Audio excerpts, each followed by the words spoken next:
Wait, you've got to be kidding me. Let's get this untwisted.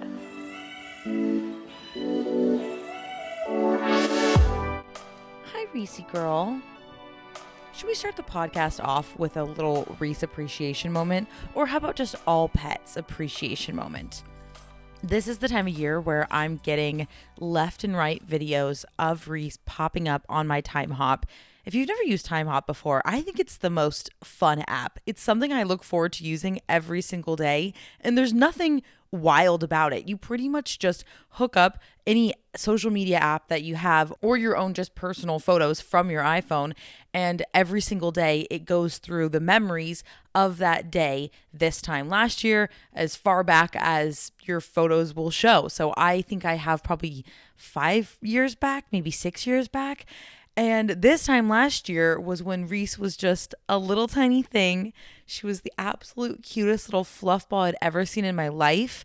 I was so beyond traumatized because I had never in my life taken home a dog, pretty much accepting full responsibility of her, of course, sharing that custody with my boyfriend, Keith. But it's so much different when you're older and you decide that you want to adopt or bring a dog home, because it feels like the first time that something is 100% your responsibility to provide a good home for. And I'm looking at all these precious pictures of my tiny little thing, and I miss it. It's sad to say, but I miss those little puppy moments when she was just this tiny little fluff ball. And she hasn't changed much, if I'm going to be honest. She grew up pretty quickly in regards to kind of maxing out her size. She's definitely not growing anymore. She's, I think, 26, 27 pounds right now. And she's pretty much done. I think they kind of estimate full growth at 18 months, which she's not even there yet. But she's not gotten bigger in what feels like a year. It honestly felt like she was fully grown at 6, 7, 8 months. And then we were done, which is not, of course, true, but that's the way it felt. But anyways, sometimes I just think back on all of 2020, or even just ever since I've had Reese. I can't think of a time without her, or I can't think of what life would be like if I didn't have her in the picture, which is, I guess, how it should be. But it almost feels so wild to me that there was a point in my life when she wasn't around. It's so hard to even remember that. I can't even put myself in that headspace. And it's funny too, because Keith and I wanted a dog for a really long time, and we had known that we would eventually get one. We didn't realize that, of course, quarantine would happen and that would end up being one of the perfect times to bring home a puppy. But of course, there was also kind of that stigma of bringing home a quarantine dog, etc., which I think some people have a problem with. And for me, it was what felt like my only option, the only option that would be fair to bring home a puppy and actually give her the time and attention and TLC that she needs. But also, imagine if I would have waited. Like, what if I was like, oh, wait, I don't want to get a quarantine puppy. I would be waiting at that point 2 years plus, So I'm definitely glad that we obviously brought Reese home. But it is funny because I think a lot of people didn't like that idea of having a dog with so many emotional attachment issues, or presumably that could be something that could develop from a quarantine dog, for example. And I would say Reese definitely has some separation to work on. She's not the absolute worst, and she does get a lot of time alone, I would say. But for the most part, she is fairly attached to both Keith and I. And I mean, I haven't peed alone in 13 months, 14 months, however long we've had Reese. Haven't used the bathroom alone once, but I wouldn't trade it for anything. It's one of those loves that is so vast and so important. Yes, there's things we've got to work on, but I wouldn't have it any other way. And I don't know how I started talking about my bowels so early on in the podcast, but hi, welcome back. So lovely to have you here. Thank you so much for listening. I was in a really, really funky mood this past week. And I'm not going to totally get on my astrology soapbox as I have in the past. If you want to look up the most recent Mercury retrograde, do yourself a favor. Just, have a little fun with it. I won't ruin your day by talking about it now. But I really sometimes feel like it has a lot to do with my mood swings, or just how my days and weeks progress when those sorts of things are happening in the universe. Believe it or not, I don't know, but I feel like I'm a believer. But this last week, I was just not giving myself a break. at all. And not even just in regards to my lifestyle, but I was never giving myself any grace in anything that I was doing. It just felt like everything or every area of my life, I was constantly picking myself apart. And I was saying, oh, well, why am I not far enough along on this project yet? I've been working on it for X amount of weeks and it's useless and I'm going nowhere and nobody cares and blah, blah, blah. Like I was being horrible to myself constantly all week long. Or let's say it was even with my fitness. I felt like at least from a retrospective perspective, or if I'm thinking back on this week and I'm being unbiased to myself, I was putting in a lot of hard work. I was trying really hard to be very diligent and very disciplined because if I'm being honest with myself, in the past few months, I haven't been fantastic about keeping up with a regular workout routine. And that's totally fine too.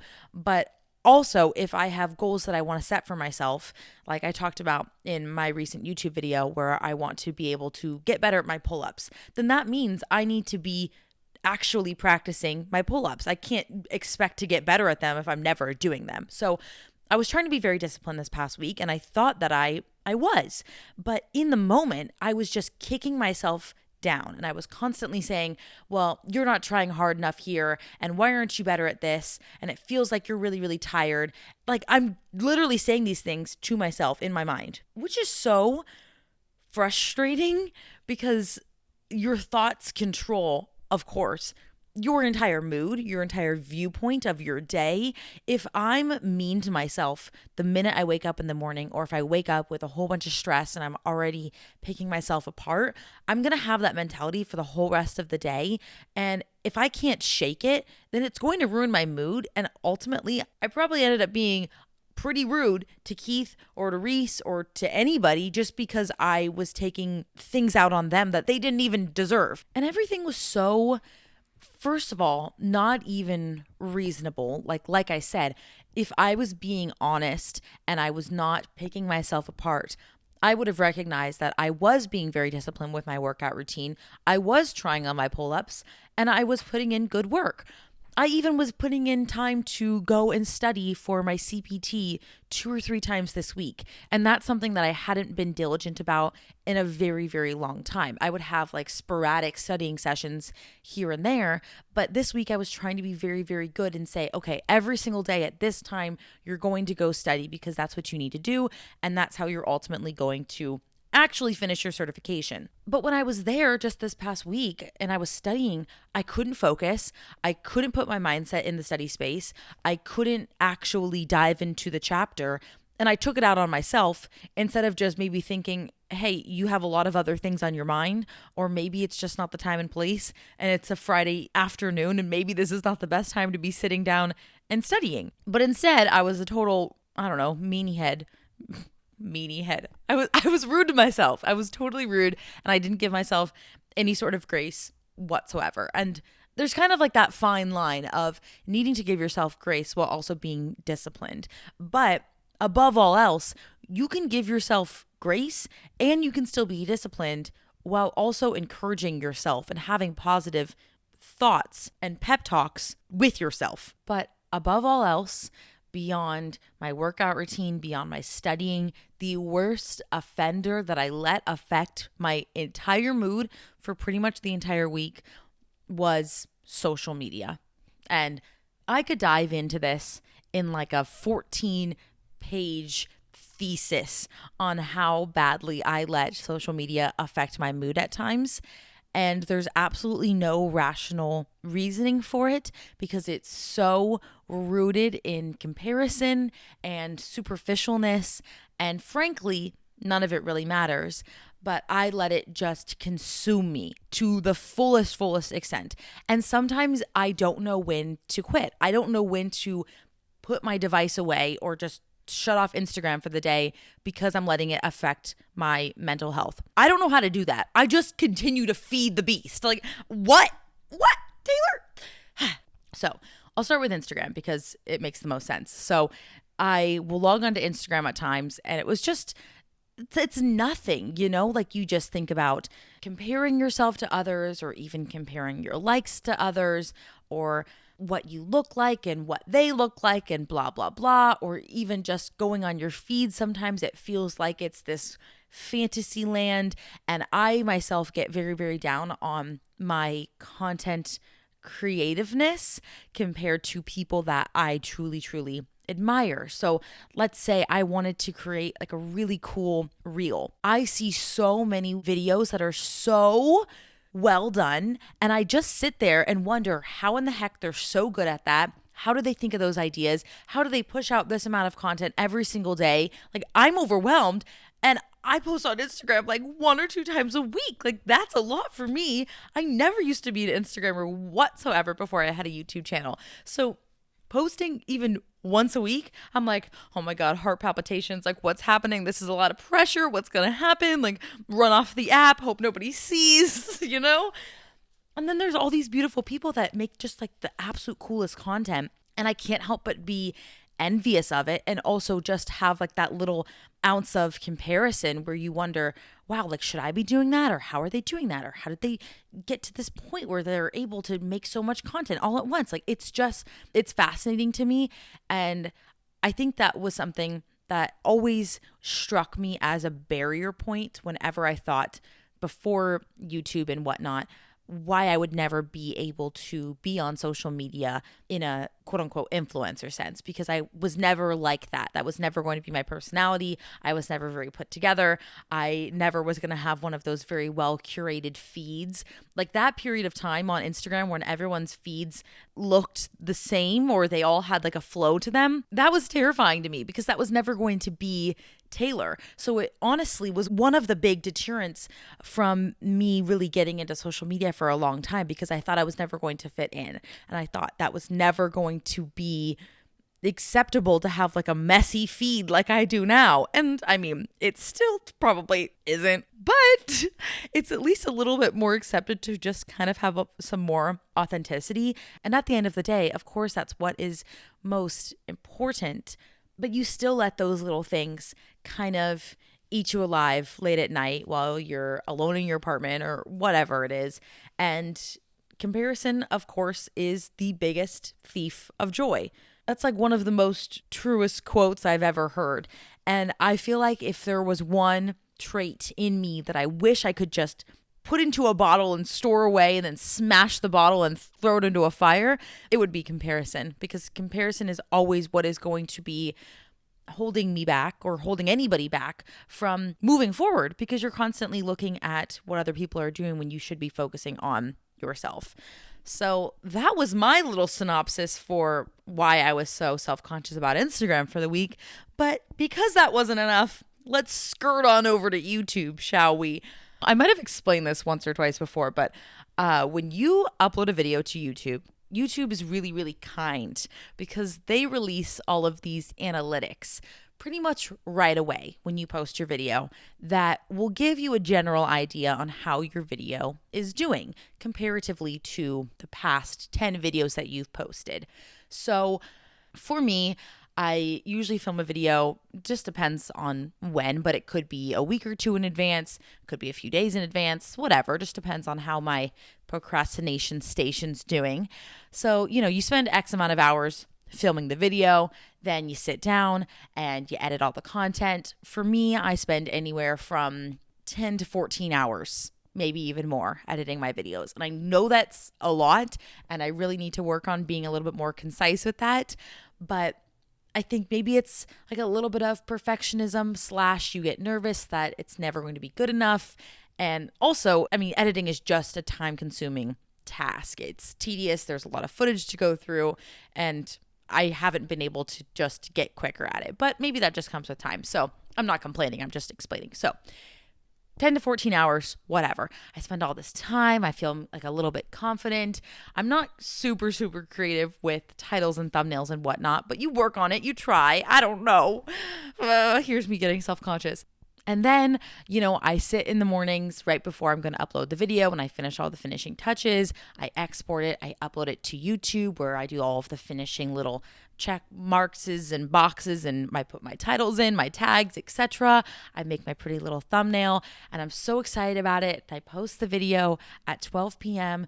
Pacific Standard Time on Tuesdays and Fridays. Be there, be square, turn on your post notifications. And then I sit and I answer comments as people comment, or from previous videos if I hadn't gotten a chance to answer those yet.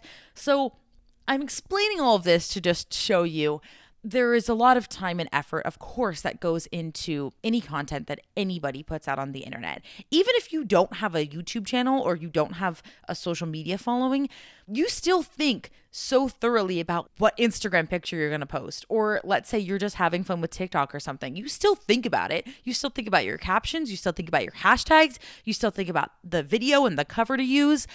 Everything just takes a lot of thought and effort, and like you want things to perform well. Like that's kind of the whole problem or goal, I don't know, whatever way you want to view it, with social media. But it's so funny, and I think maybe it's because now that YouTube has turned into something that also has monetary backing to it, and it also provides me a safety net to keep a roof over my head, it always feels like there's more things at stake, I guess, when I'm uploading a video. And of course that means, you want things to perform well because you want people to like your content, and you also want to make sure that your livelihood is doing well, So you upload a video and you spend all of this time and you have all of this energy and you have so much care and joy that goes into this whole process from concept to execution. And all of a sudden you post your video and it says, great, thanks for your upload. We'll give you more analytics in like 20 minutes. And I'm like, awesome, right. I'm going to go to my comments. I'm just going to talk to people, blah, blah, blah. Then 20 minutes later, it's like, sorry, Taylor, your video is doing pretty badly in comparison to your last 10 videos. And all of a sudden, you thought you had this fabulous video. You thought things were going great. You thought maybe, wow, this was like a fun new video I hadn't tried. Or maybe you thought people would like this content. You thought you had a valuable message, whatever it is. YouTube is so kind to let you know that from all statistics considered, your video's doing pretty shitty. And I mean, this is one of like the biggest common things that I've heard so many different creators talk about before. And it's just how I said and kind of weird, didn't I? Yeah, I did. It kind of sounded a little bit more like a accenty. Maybe I have a new accent developing. That would be cool. Where should I be from? Let me know. I'm thinking like Texas, but that didn't sound Texan. We'll work on it. I've heard so many creators talk about this, where you go through ebbs and flows with YouTube, and when the highs are high, they're amazing. And when the lows are low, it's the lowest lows you've ever felt, because you put so much of your energy and your identity for some ungodly reason into those numbers and into those views. And immediately I could be in such a good mood because I felt very confident about a video. And once it's uploaded and I see, oh, it's performing, 8 out of 10 compared to your last few videos, my mood does a complete 180 and all of a sudden I'm in the dumpster. And it's just like that. It's like clockwork. And there's no way to predict it at times. Like videos that you think are going to do really well don't. And videos that you think are going to do horribly are your number one video. And you're always kind of confused why. But it's so annoying that I let so much of my happiness, or I let so much of my pride in something that I worked really hard on be taken away just because of what this one piece of data is showing me. And that data does not take into consideration the things that people are saying in the comments. It doesn't take into consideration maybe the DMs that I've received saying how they enjoyed this message or how they related to it in one way or another. And I'm not saying that every single video is perfect and YouTube's analytics are just, out to get me, because of course that's not true, and not every video is going to be a perfect 10 out of 10, because it isn't, and that's just life. But it is quite frustrating when you start to think you're on this little hamster wheel of trying to always achieve the best and the best and the best and to outperform yourself every single time. And when you don't, you feel like a bag of potatoes, a sack of potatoes, if I want to be correct. So that's something I'm really trying to work on, because your feedback and your input that you all give me is so much more valuable than what this little computer algorithm is telling me about how a video is doing.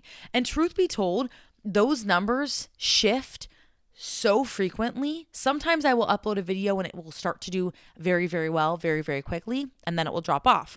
Or the complete opposite. You could have a video that comes on and it's just not getting any views in the beginning. It's ranked 10 out of 10. You check back in the next day and all of a sudden it's like up to spot number 3. You're like, wait, how in the heck did that happen? Like, what was the sudden change in heart, everybody? Like, want to let me in on the secret? I don't know. But it's so variant. And also, if you're actually looking at the numbers, at least on my channel, the difference in these views, if you're looking at these top 10 videos that you've just posted, the difference in the rankings, for me at least, could be variant by 100 or 200 views or 1,000 views, etc. So it's not that much. It really, really isn't. But of course, you see a low number and boop, there goes the self-esteem. There goes the encouragement and the happiness for the day. And I let it take on all other areas of my life. I let it affect me in my social life. I let it affect my mood. I let it affect my studying sessions, my workout sessions, my other content that I would post on other social media, because I think, well, why would I even bother on Instagram? Because nobody even liked this video on YouTube. It's so stupid. And I'm explaining this all because it is so stupid, and I can ration myself out of this, I hope. But even like before YouTube, before this was something that I was doing on a very consistent basis, when I was working in an actual office 8 to 5 every single day, I had the exact same mentality. If I maybe got like the smallest bit of feedback from my managers or something, I would let it basically stick with me until I left. Like, that was how my life worked. I'll give you a very irrational example and you can see the problem with how much I hold on to things. So the way that our offices were set up, it was kind of in like a giant U shape. And the long side of the U, like let's say the bottom of the U, was also a very common hallway that pretty much everybody in the hotel would use. Not customers, but all people that were, working for the hotel, because we were on what's called the back of the house. So in the back of the house, there was this one little hallway, and off of that hallway were a whole bunch of my fellow coworkers' offices. But just the way that the office worked, my desk was at the direct viewpoint of the end of the hallway. So anybody that was walking down this hallway would be staring straight at me. And it wasn't great. I'm not going to lie. It was kind of awkward. I'd have to pretend I wouldn't see people walking down the hallway. I got to know whose everybody's footsteps were. I did get to talk to a lot of people because people would always stop and say hello, which was great. And I loved meeting people from different departments and whatnot. But every single time people are walking down this hallway, they'd immediately be looking into my office, even if they weren't trying. It was the only thing that you could look at. Like, it was literally right ahead. And the rest on either side was just kind of walls with doors. So I'm at the end of this hallway. I'm pretty much brand new, and I feel so uncomfortable every time I hear these footsteps. They're staring at me. I'm just trying to type at my computer. I'm an awkward little mouse in my corner. And I soon learn that it's a really common thing in our office to bring in pretty much all of your professional wear, for women mainly, like your blazers, because we had to wear blazers or coat jackets, whatever the heck they're called. I haven't worked in so long, I can't even remember the name of the jacket. Like a blazer, like a professional jacket. Goodness gracious. I had a whole bunch of them, and it was really common for people to just leave their jackets in the office, because we also had dry cleaning on site because it's a hotel, and people didn't wear their blazers out of the office, so it just made sense to keep them at your desk. Also, people would keep their professional shoes with them. And I thought this was genius. I'd never heard of people doing this before. I'd also never worked in this type of environment where I had to wear high heels or nicer shoes and blazers every single time I left my desk. But I thought it was genius. So I, of course, I'm all new, and I go out to the Nordstrom Rack and I go out to Nordstrom Rack and I buy some new blazers. I buy these cute high heels. I feel like I've got like this whole little cute work wardrobe. And I come in with my huge box and I start setting up my closet pretty much at my cubicle. Like, it wasn't even a real cubicle. It was pretty much a desk with a wall. And my manager was on the other side of the wall. And it's not even a wall. It was like a bulletin board. Oh my gosh. I'm getting into the semantics. Okay. So I'm setting up my closet. And of course, there's not much space it's a cubicle. So I think, what makes the most sense? Well, I'm sitting at my desk. I want my shoes to be to the right of me, so I'm not kicking my shoes every time I'm at my desk. Makes sense, right? So I put all my shoes to the right of my computer, down below. Then the blazers. There was no places to hang my blazers. There's no walls except for this weird bulletin board type thing. So that's the only place to hang the blazers. I end up putting all of what I think might have been, I'm going to say 6 different blazers up on this bulletin board. Now, mind you, everybody else in the office had their wardrobes, their little closets in their spaces, but they were all tucked away, right? Like they were all off of this U shape in their own little holes. And I just had the shitty desk that everybody stared at. So it wasn't that I was doing anything differently than anybody else. It was just more visible. So unfortunately, because of the way that the hallway worked and the way that this bulletin board thing worked, my jackets were facing the hallway, as well as all of my shoes. So every time the general manager would be walking down the hallway, or the vice president, or et cetera, people above me, and there were a lot of them. In fact, most of them. Every time people walked down the hallway, they saw my closet. And I don't exactly know how the next part of the story happened, other than just pure embarrassment on my part. But if I had to speculate, I believe our director came and spoke to my direct manager and probably told her, hey, maybe it would be a smart idea to move these things just so, when X manager or X director comes down the hallway, they don't see it. It just looks a little clustered, doesn't look that good. It's more about being professional, having a tidy space. We have guests at times, we have celebrities at times, like they come through that hallway as well. It was just a matter of having a clean looking office. And no hard feelings. There was no reason for Taylor to be offended.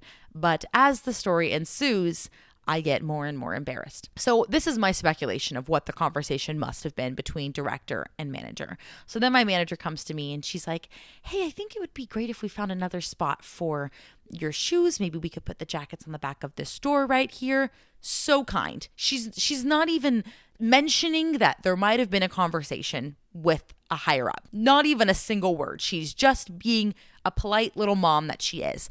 And I'm like, oh, okay, gosh, like little mouse me. And immediately I let this bother the living heck out of me because immediately I feel like I fucked up. I put my shoes in the wrong spot. I put my blazers on the wrong side of the bulletin board. Like, where in the heck else was I supposed to put my blazers, first and foremost? Second of all, I didn't know any better. And third of all, I thought nobody could see. I didn't know. But I take all of this personally. I get offended by the fact that I did something wrong, and then I can't let it go. Not like I'm going to storm up and say something, but I get so worried that I did something wrong. Like I'm in trouble, like that's the feeling that is overwhelmed in my mind. Of course, I say absolutely nothing, but I am constantly now worried from the day I was told that to the day I was laid off or furloughed, whatever we want to call it, that I was in the wrong and that I made a mistake and that my darn blazers got me in trouble and left a bad impression of my name. Because that's how my brain somehow rationalized that situation, that I all of a sudden was a bad person and a bad employee because I put my blazers on the wrong side of the bulletin board. How long have I been talking about blazers? Let's just think about that for a second. But that's like just a very small example of when you let one little critique stick with you for life. And you bet your bottom dollar, nobody ever saw a pair of shoes ever again. Nobody ever saw a blazer. I kept that shit on lock. Nobody was looking into my office to see anything other than spick and span and a good little girl sitting at her computer answering those darn emails. So even now, I, of course, don't have a manager. I don't have a director who's going to come over and tell me that I need to tidy up my office. I do tidy up my spaces before I start filming, and that's just to avoid you looking at a dirty mess on camera. But it's like the same thing, different story. You always sit there and overthink. And I'm saying you, but really I mean me. I sit there and overthink and hold on to things for months and years because somehow our brain thinks it's I don't know, wiser to hold on to that one little piece of constructive criticism rather than focusing on all of the positive compliments that I might receive from a manager, or all of the kind things that they've said to me, or even DMs and comments from you all in the YouTube space. I let one negative comment ruin my day. And I bet you I could remember every single negative comment I've ever received. Like to a T, I bet I could dig it out of my memory. And I have a pretty bad memory. But of course, so much of hate comments, if we want to go down that path, is rooted from comparison, and it's rooted from people being unhappy in their own lives and taking it out behind a anonymous username on the internet and feeling, I don't know, somehow better about themselves if they're going to trash on people. And even in the workspace, nothing is personal. And that took me so long to remember and to recognize that if my boss was telling me I needed to tidy up my office, she was thinking about it as a reflection of herself, because technically she was my manager's manager. And if her offices looked bad, it was a bad reflection of her. She didn't care about my office. She didn't want the office to look dirty because her manager was going to say something if he saw this is the way her employees were working. It's just like anything else. You keep a clean kitchen so the chef doesn't get mad at you. Same ordeal. All right, that's enough work blazer talk for the day. In lighter and perhaps more terrifying news, I am mortified, or I suppose just terrified, to reuse the same word, that this summer is going to fly by. First and foremost, we're already halfway through June. Excuse me? I don't even remember summer starting. In fact, it hasn't. The summer solstice is like June 21st or something, June 22nd. So summer hasn't even started, but it feels like because June gloom is such a real thing, at least where I am, I haven't been able to enjoy my full summer sun yet, and I'm getting a little bit worried. And also, I feel like this happens every year where June flies by, then all of a sudden you're wondering, oh my goodness, how in the heck is it July? Then July flies by, then it's August, and you're just kind of hot and miserable, and then all of a sudden summer's over and it's September. So really, this is why summer is such a confusing time of year. But like I've mentioned before, I am absolutely in the mindset to double down on the fun to make up for 2020, to make 2021 the best year of our lives. Step into 21, baby. Let's go. But Keith is in between jobs right now. So while he's in between jobs, we're really trying to, I don't know, like relax as much as possible, do as many fun things that we normally wouldn't do as much as possible. As you'll see in the coming few weeks, we're going to do kind of like a cute little mini series that I am vlogging, doing fun outdoor Washington adventures that normally we probably wouldn't have time to do, or maybe just not as much time to do if, he's working his full-time job. And his new work schedule is going to be a lot more demanding than his previous job had been, just more hours, etc. So we're really not sure like what life is going to be like once that day happens. So until then, we're trying to basically utilize every single summer day to its fullest. And sometimes, we literally sit around, and that's totally fine and totally up my alley too. But this always happens where we want to do so many things that we end up booking ourselves up, just, seeing family, going to restaurants, going on this hike, etc., etc.